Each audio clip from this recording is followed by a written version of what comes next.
Está clarísimo que la reforma educativa no tiene marcha atrás. Así lo ha dicho en repetidas ocasiones el titular de la Secretaría de Educación Pública, Emilio Schweifet. Y ahora sí, tendrán que cumplir con la ley los maestros de todo el país en este nuevo ciclo escolar 2014-2015. O al menos es el mejor deseo que tenemos los padres de familia, que año con año destinamos grandes cantidades de dinero con mucho sacrificio para que nuestros hijos estudien. La reforma tiene 18 meses que entró en vigor, pero hasta ahora no todos han cumplido con los lineamientos planteados.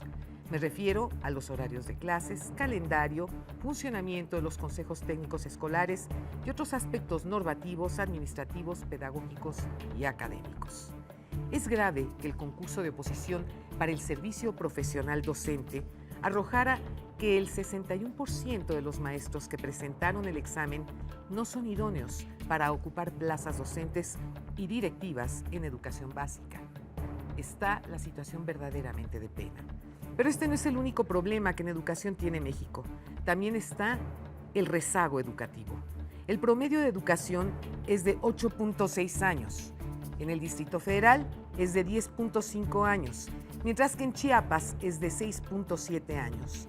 Niveles semejantes a los países como Pakistán o Sierra Leona. Y otro problema más, la falta de espacios en universidades que provocan más ninis. De todo ello hablaremos esta noche. Quédese conmigo. El programa va a estar muy bueno. Esto es Frente a Frente, periodismo con responsabilidad. Comenzamos.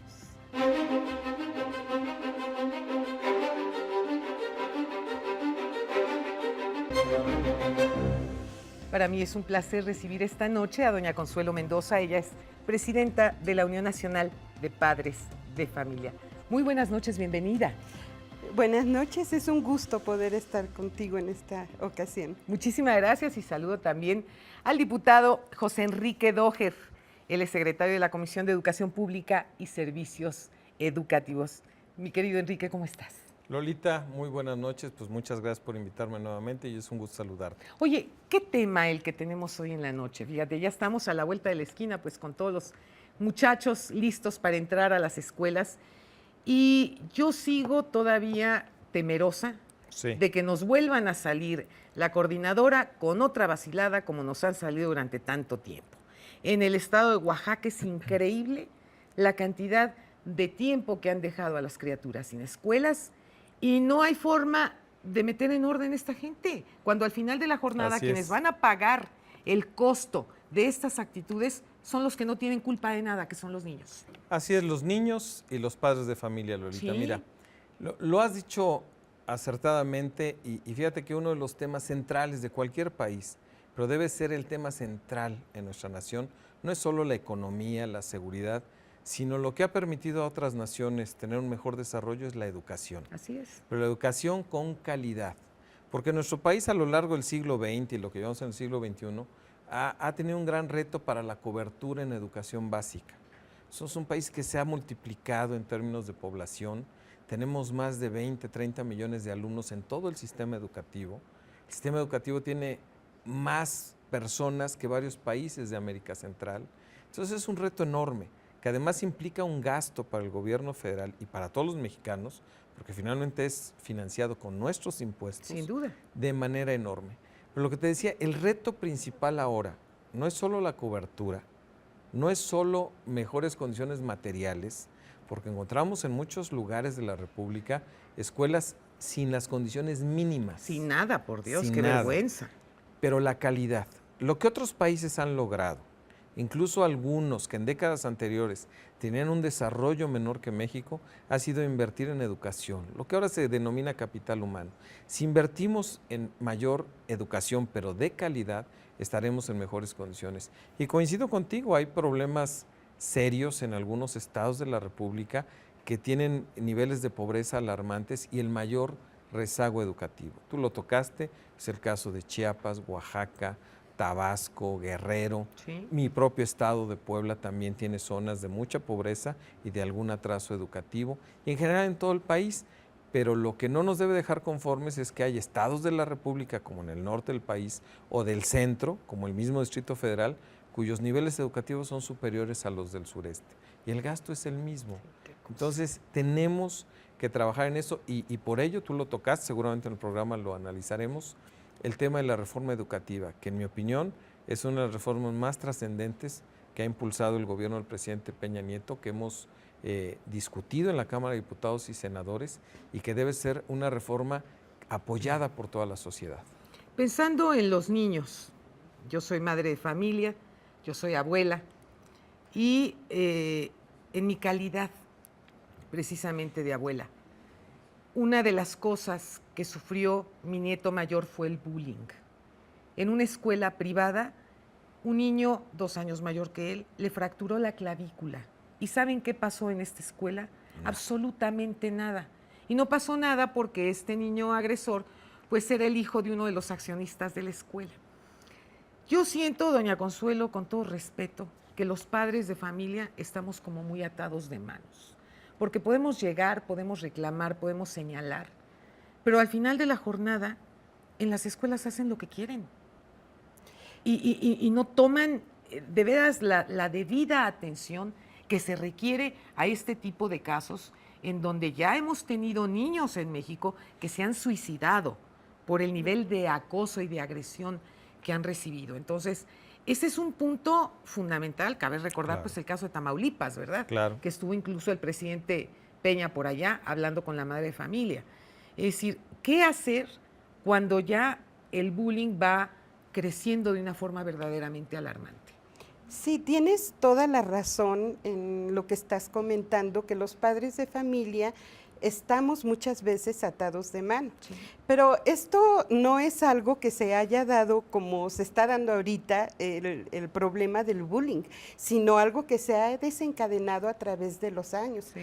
Tú recordarás, Lolita, que hasta hace muy poco tiempo los padres de familia estábamos puertas para afuera de las escuelas. Sí. El Estado se tomó el derecho de nombrarse el educador de todos los niños. Y para los padres de familia fue fácil acostumbrarse a esto. Hemos confundido la educación con la instrucción. Sin duda. Y hoy, precisamente, con la reforma educativa, tenemos una grandísima oportunidad.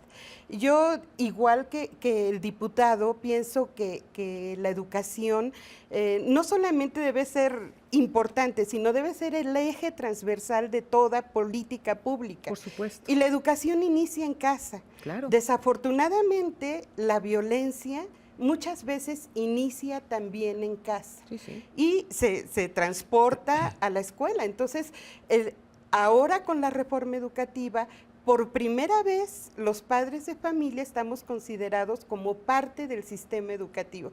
Y este es un gran logro que además a mí me pone feliz decirlo, porque fue una propuesta que la Unión Nacional presentó precisamente a los diputados y que ha sido aceptada.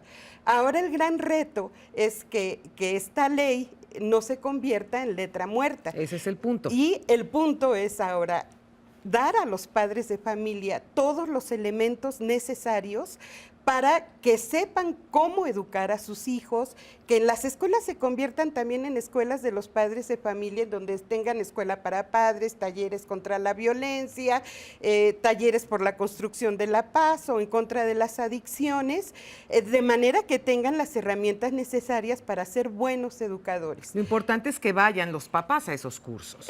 Ahí está el gran reto. Fino, claro. Y ahí está la propuesta de las organizaciones civiles, de los padres de familia organizados, y además ya tenemos además el derecho conforme a la Ley General de Educación, y tenemos que hacerlo una realidad. Y en esto no es nada más una tarea de la Secretaría de Educación, no es nada más una tarea de los legisladores o del gobierno, es algo en el que tenemos que apostar todos porque nos estamos jugando el futuro de México. Absolutamente. Y el futuro empieza en la familia. Aquí lo interesante también es el otro lado de la moneda, que muchas veces cuando tienes hijos agresores, los padres son los primeros que alcahuetean a sus hijos en este tipo de actitudes, ¿no? Entonces les quitan toda autoridad a los maestros, a los directores de las escuelas, y eso hace también mucho daño. Yo creo que aquí ciertamente hay que buscar una excelencia académica, un Claro. buen nivel académico, pero también, por otro lado, hay que aprender a respetar a los maestros. Así es, Lolita, y bueno, el tema del bullying que lo tocaste y lo ha tocado la señora presidenta de la Asociación de Padres de Familia es un tema delicado. Sí, Yo claro. también soy padre de familia. A ningún papá o mamá nos parece adecuado que a un hijo lo agredan. Claro. Y además hay ahora muchos mecanismos, no solo la agresión física, la No, en agresión internet es una emocional, cosa terrible. ahora conocido como ciberbullying, Sí. que es muy grave y que ha provocado en algunos casos, como lo ha señalado, agresiones físicas o hasta suicidios de los niños. Y es un problema multifactorial.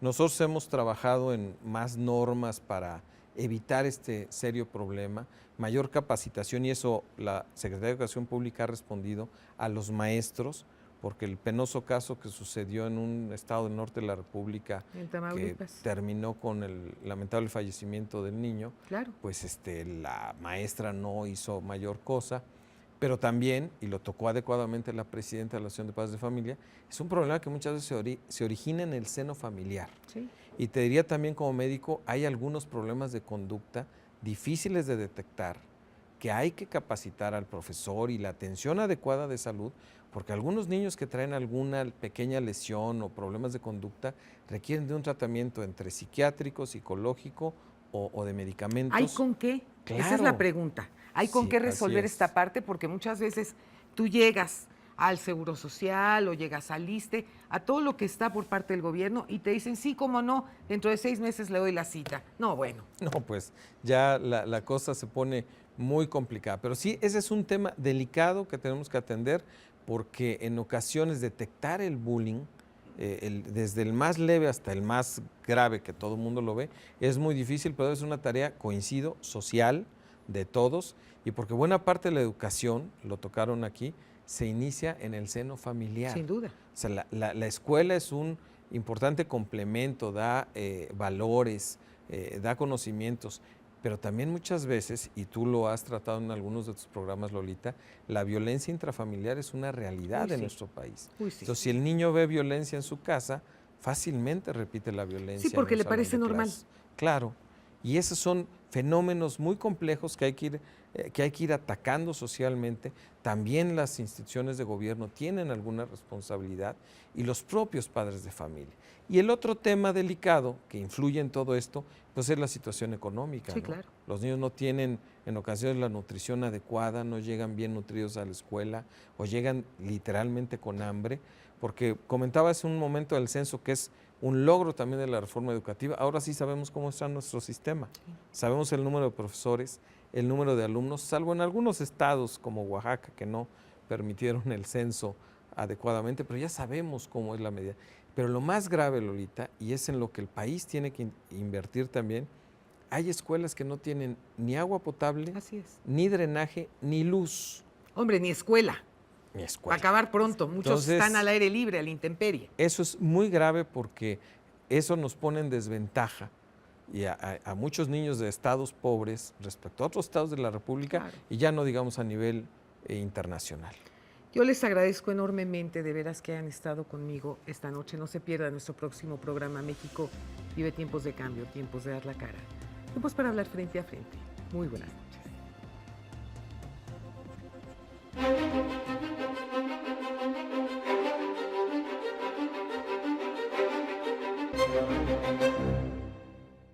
En cuestiones de salud, prevenir es mejor que curar, y así lo dicen reiteradamente las autoridades en sus discursos. Lástima que en muchas ocasiones no se lleva a la práctica.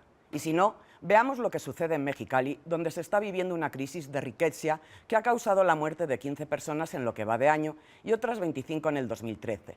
Las riquecias son unas bacterias que causan enfermedades infecciosas y viven en ácaros, garrapatas, pulgas y piojos, es decir, proliferan en zonas insalubres y de gran pobreza.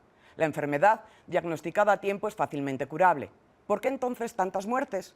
Pues porque no se toman las medidas pertinentes, no se establecen programas periódicos de fumigación, faltan campañas efectivas que alerten a la población y los médicos carecen de la capacitación adecuada para detectar los primeros síntomas de la enfermedad. Y no se puede argumentar que se trata de un padecimiento raro. Lo único raro es el nombre, ya que en México más de 20 estados sufren recurrentemente de estos brotes infecciosos. Más bien, hay que echar la culpa a la desidia y falta de una política efectiva de prevención.